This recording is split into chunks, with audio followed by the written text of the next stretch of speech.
नमस्कार, हिंदी वाली मीतू में आप सभी का बहुत बहुत स्वागत है। पिछले वीडियो में हमने 5 ऐसे शब्दों की बात की थी जिनका प्रयोग हम बहुत करते हैं। बड़े आसान से शब्द हैं, लेकिन उनकी वर्तनी में कहीं ना कहीं चूक कर देते हैं।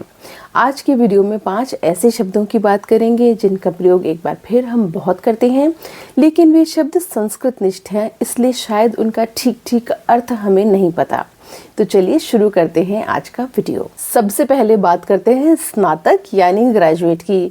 इस शब्द का प्रयोग कितना करते हैं यह तो बताने की ज़रूरत नहीं, लेकिन हाँ, यह जानना विशेष रूप से रोचक होगा कि यह शब्द बना कैसे। जैसा कि इस शब्द को देखकर ही लगता है, यह बना है संस्कृत की स्ना धातु से। स्ना का अर्थ होता है नहाना धोना, स्नान करना, लेकिन स्नान का स्नातक से भला क्या संबंध। अच्छा, यह तो हम सभी जानते हैं कि पहले हमारे यहाँ आश्रम व्यवस्था थी, जिसमें जीवन के पहले 25 वर्ष ब्रह्मचर्य को समर्पित माने जाते थे, जिसमें बच्चे गुरुकुल में जाकर रहते थे और शिक्षा आदि ग्रहण करते थे।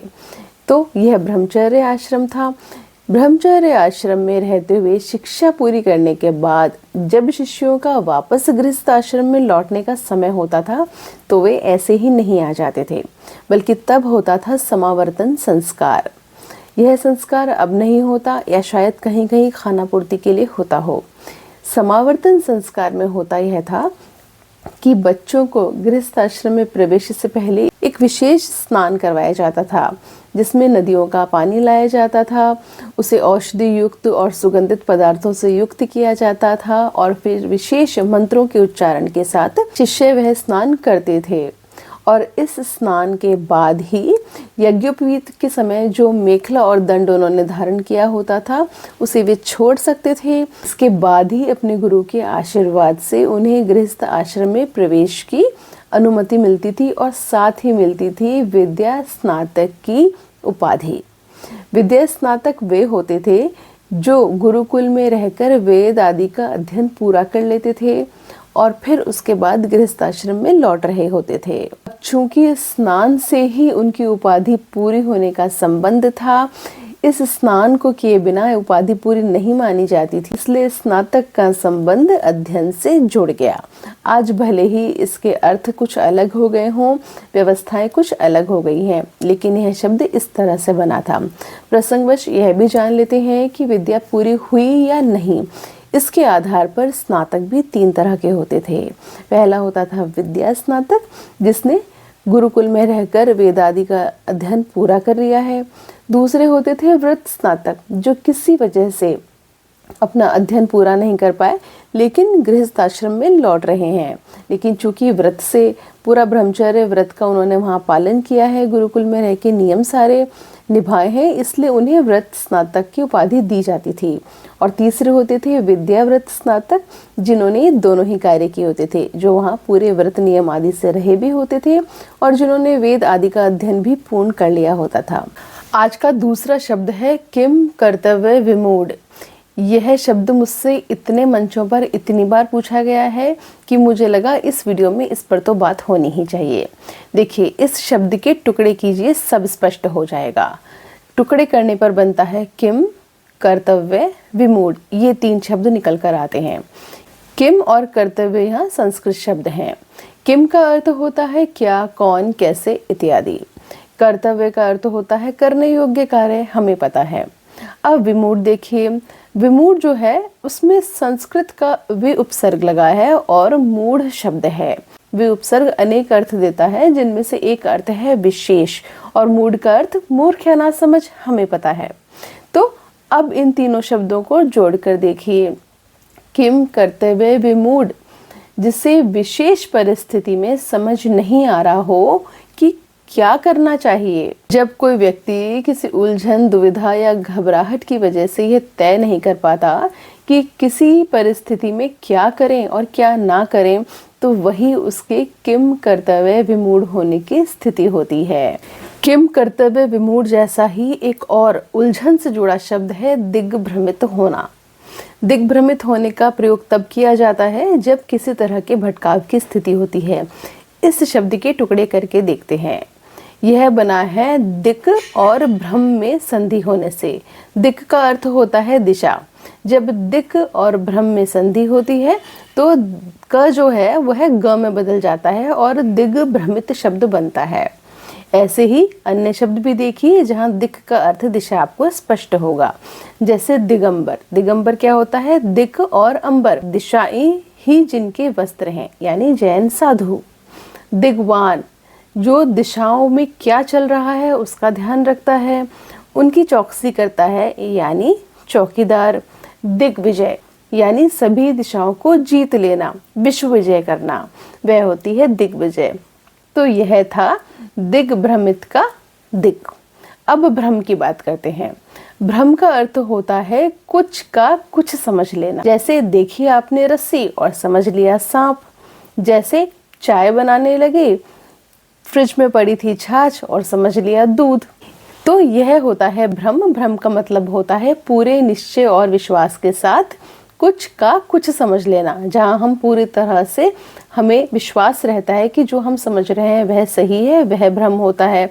जैसे एक छोटा बच्चा जब शाम को सोकर उठता है तो उसे भ्रम हो जाता है, उसे पूरा कॉन्फिडेंस होता है कि वह सही समझ रहा है कि अभी तो सुबह हुई है। तो यह होता है भ्रम, पूरे विश्वास पूरे निश्चय के साथ गलत को सही समझ लेना। अब दोनों शब्दों को जोड़कर देखिए, दिग्भ्रमित समझ में आ जाएगा।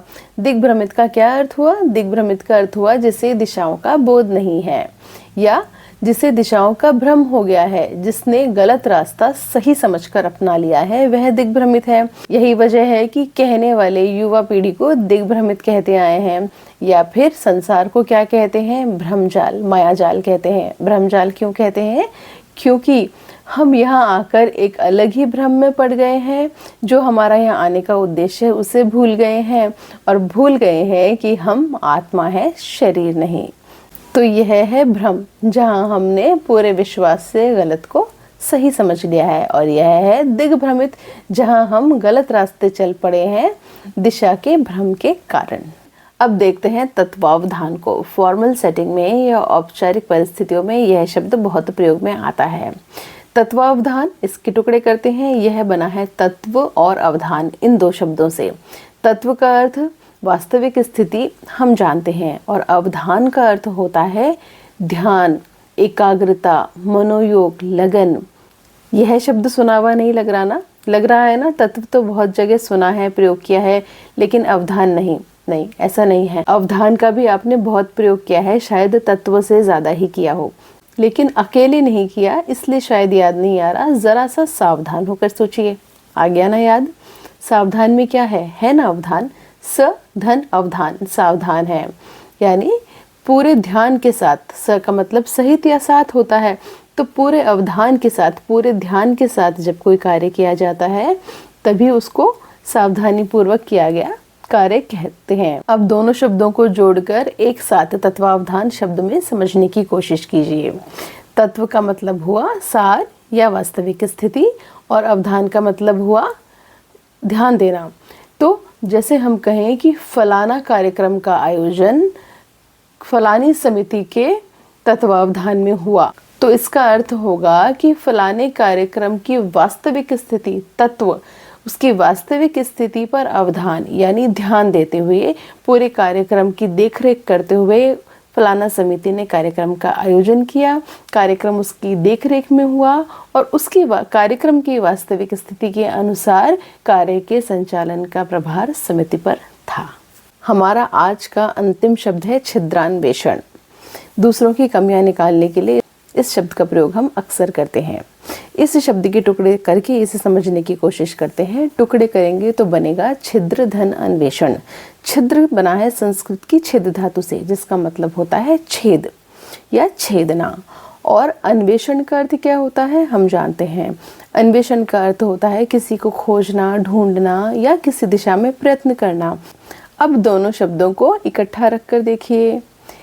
छिद्रान्वेषण, छिद्रान्वेषण का मतलब हुआ छेद, अर्थात किसी व्यक्ति में या किसी चीज में कमियां, दोष या ऐब ढूंढना या निकालना, यानी नुक्ताचीनी करना, किसी में नुक्स निकालना। ऐसा करने वाले व्यक्ति को कहते हैं छिद्रान्वेषी, पर छिद्रान्वेषी या छिद्रदर्शी। और छेद या छिद्र शब्द का प्रयोग तो कमियों से जोड़कर देखा ही गया है। ऐसी बहुत सारी कहावतें, मुहावरे, उक्तियां हैं।